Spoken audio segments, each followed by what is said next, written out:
এ বা, জীবনে তো চাকরির বাকরির ইন্টারভিউ কম দিল না।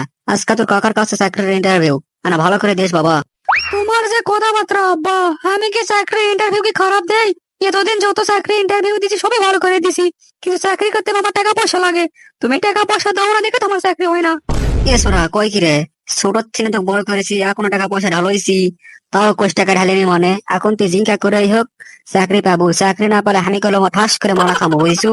তুমি জিঙ্কা করে কথাবার্তা কওছিন, মনে হয় চাকরি আমার জন্য নিয়ে বসে আছে, অত লালি আদি সার লয়।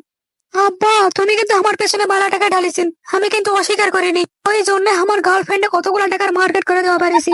ধন্যবাদ আব্বা। এখন শোনো, এতদিন তুমি যেহেতু আমাকে ভালোবাসিছেন, আরো একবার, এই লাস্ট আরেকবার ভালোবাসে দেখো। 1000 টাকা আমাকে দাও, ওই টাকা নিয়ে 1 কেজি মিষ্টি কিনে নিয়ে আসে। আমার কাকাক যখন দিব না হয়নি, তখন চাচ্ছ চকম চকম করে খাবে হয়নি, তখন এমনিতে চাকরি দিবে হয়নি। আক্কেল পরে রে এশিয়ার মিষ্টি নিয়ে যাও মহলে। রে শিক্ষা কারতিয়াটা 20 কোসানি ছলপলের লাগান কাণ্ড করলো রে। তোর কিছু গার্লফ্রেন্ড এটা ওটা নিয়ে দেওয়া লাগবে। তো ছোট থেকে এত বড় করানো কত কিছু দিয়ে রে, তোর অপূর্ণ কোনো জিনিস নাকি? আর তুই আমার বেটা হয় গার্লফ্রেন্ড এটা ওটা নিয়ে দিস শিক্ষা। ওলা কথা কো না জানাব্বা, 20 কোসানির মানুষ।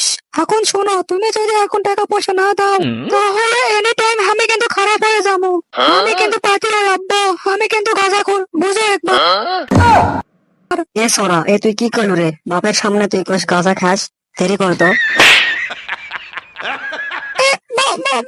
পট করে ভয় হয়ে গেছে আব্বা, আমি তোমাকে অন্য কিছুতে ভয় খেলে বাঁচাস না, যে আমি আনা ভয় দেখায় তাহলে টাকা দিবেন হেনি। আমার এই চাকরিটা খুবই ইম্পর্টেন্ট আব্বা, আমি তো 2 দিন আগে পাশে বিয়ে করবো, বুঝেছেন? বিয়ে না করলে কি সংসার করা যায়? তুমি কর। এখন কথা হচ্ছে কি আব্বা, ওই 1020 টাকা আমাকে দাও। এই টাকা নিয়ে যায় যখন মিষ্টি কিনে নিয়ে যাবো, তখনই কাকার পছন্দ হয়ে আমাকে চাকরি দিয়ে দিবে। ফার্স্ট মাইনের বেতন পাই তোমার জন্য এটা মনে করো R15 আর ইয়ে নিয়ে আসবো লুঙ্গি। R15 লুঙ্গি? সেটা আবার কি লুঙ্গি রে? ওই তো আব্বা বুঝলেন না, এখনকার আধুনিক যুগের আধুনিক লুঙ্গি, নাম হচ্ছে R15 লুঙ্গি। সামনের 2 পকেট, পিছনের 2 পকেট, আবার চেন সিস্টেম, আবার বেল্টও লাগানো যায়। কমানাও পারবেন, বাড়ানাও পারবেন। বুঝেছি বুঝেছি, সবই বুঝেছি। আর এই ধর 20,000 টাকা, আর এরপর থেকে আমি কিন্তু চাকরির জন্য কোনো প্রকার টাকা টুকা দেওয়া পারবো না, কিন্তু না। আব্বা তো চাকরির ভাইবার জন্য তো টাকাটা দিলই। আব্বার টাকাটা জিঙ্কা আছে উঙ্কাই তুই, আব্বার টাকা খরচ করা যাবে না। কাকাই তো চাকরিটা এমনিতেই দিয়ে দিবে। এখন যাই চাকরির ভাইবাটা দিয়ে আসি। পরের জনকে চলে আসো। এই তো চাচা, আসসালামু আলাইকুম। এই জায়গাত কোনো ভাস্তার পরিচয় দেওয়া যাবে না, স্যার কও। সারি স্যারে, কাকার যে কথাবার্তা মনে হয় ড্যাং হয়ে গেছে। আমি আরো চিন্তা করছি না, কাকা কোনো প্রকার মিষ্টি টিষ্টি নিয়ে আসতে লাগবে না। আব্বার টাকা জিঙ্কা আছে উঙ্কাই তুই, কাকাই তো এখন দেখো সে মিষ্টি নিয়ে আসায় ভালো আসলো। এ ভাস্তা, অত কথা কসকারে, ওটি বসো, সময় নাই, ঘটাঘট প্রশ্নের উত্তর দাও। তোমার নাম পিন্টু, তোমার বাপের নাম নান্টু, সবই তো ঠিক আছে না? বাপরে, চাচা একবারে সেট হয়ে গেছে পরে। আমার বাপের নাম নান্টু না পিন্টু তাও জানে না। ছোট থাকতে আমার বাপ খোলা পেটে মানুষ করে চাকরি লিয়ে দিল, আর আমার বাপক চিনোছে না পরে। এ কি হলো, কথা কন না গা, এটি আসে খালি ফটফট করে উত্তর দিবেন। না, ওই সব ঠিকই আছে, আমার বাপের নাম নান্টু আর আমার নাম পিন্টুই। তুমি কি শহরের বস্তি নাকি? ঠিক মতো কথাবার্তা বলতে পারো না, নাকি বাড়ির থেকেও সে শিক্ষা দেওয়া হয়নি? না, চাচার ব্যবহার দেখে আয়াম তো অবাক। চাচা ইনকা করছে কা আমার সাথে? চাচা, ও কাকা, আমার সাথে ইনকা ব্যবহার করেছেন কে? ভালো মতোই তো ব্যবহার করা যায়। এ চাচা, কাকার পরিচয় দিব না, সিসি ক্যামেরা লাগানো আছে। এখন 5টা প্রশ্ন করব, ঘট ঘট করে উত্তর দিব। প্রথম প্রশ্ন, জাইদুলের বাপের নাম কি? কাকা, কোন জাইদুলের বাপের নাম কৌশিল? তো কত কথা বোঝান যাবে না। এখন দ্বিতীয় প্রশ্ন। চাচা ইনকা করছে কা আমার সাথে? বাড়িত কি চাষের সাথে করে আলছে নাকি?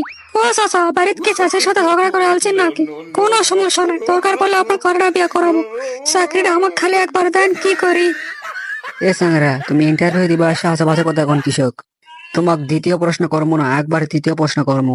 আচ্ছা কত, জাইদুল এত মাছ যে ধরে, তারপরেও এত মাছ ছাড়া পড়ে কৃষক? শোনেন, জাইদুল হাউসে একজন মানুষ, ওর চোখ দিয়ে অত কিছু দেখা সম্ভব নয়, কারণ কাদার মধ্যে কি আছে না আছে এখন তো একটা মাছ ছাড়া পড়তেই পারে, এটা স্বাভাবিক। তোর উত্তরটা হয়ও হয়নি, কারণ ওই পুকুরটা আমি লিবা যাস না, তোর বাপ দায়নি, এই দেখে তোর উত্তরটা আমি লিবা পারছি না। চাচা এই হচ্ছে আমার বাপের সাথে লেনদেন, এটা তো আমার সাথে লয়। আমাকে একটা চাকরি দেন চাচা, খুবই দরকার। আমি একটা বিয়া করবো, সুন্দর একটা সংসার লিফট করবো, বুঝেননি? তোর সাথে আমার পাচাল পারে আর লাভ নাই, এখন পঞ্চম প্রশ্ন ধর। কি হলো চাচা? আমি কিছু বুঝা পারছি না। মাঝখান দিয়ে দ্বিতীয় প্রশ্ন করলেন না, আবার চতুর্থ প্রশ্ন করলেন না। আপনার কি জোর সংখ্যা পছন্দ হয় না নাকি?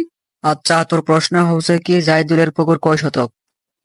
লেদিনি কতদিন আগে বেঁচেছে ওই পুকুর। আমি যখন খুবই ছোট, আমি ওরা জানিও না কয় শতক। আমি আমার বাড়ির জমি কয় শতক তাও জানি না চাচা। আপনি এটা কোন ধরনের প্রশ্ন করলেন? প্রশ্নের কি মানে বুঝিস না? ওই পুকুরটা আমার লাগবে, তাহলে কি তোর চাকরি হবে? ওই পুকুর তো মেলা দিন আগে বেঁচেছে, জাইতুল কি ওই পুকুর আর বেচবে?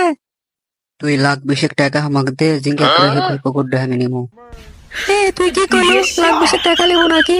তুই তো শ্মশানে না কলম করে, তোর সলপল গুলার কিছু নাই, তোর বেটা বুটার কিছু নাই। তুই তো আমি বাড়ি ঢোকা দেবো না রে। তুই আমাকে চিনিস না, তুই এই বাড়িতে একবার আসিস, তুই কি করে ফেলে দেই এটি দিকে তো কিছু কৌছি না। তুই বাড়িতে আগে হয় হয়, তুই চাষার পরিচয় দিয়ে আমাকে থেকে টাকা খাবো। তুই বাড়িতে আগে হয়, তুই কি করে দেখ। আসলে বারে আমার তো বেটা নাই, এরা দুই বাপ বেটা মিলে আমাকে যদি ধরে তাহলে আমি তো বাঁচবো না তো। এবার তোর চাকরি কনফার্ম, যা, তোর সাথে একটু মজা করলাম।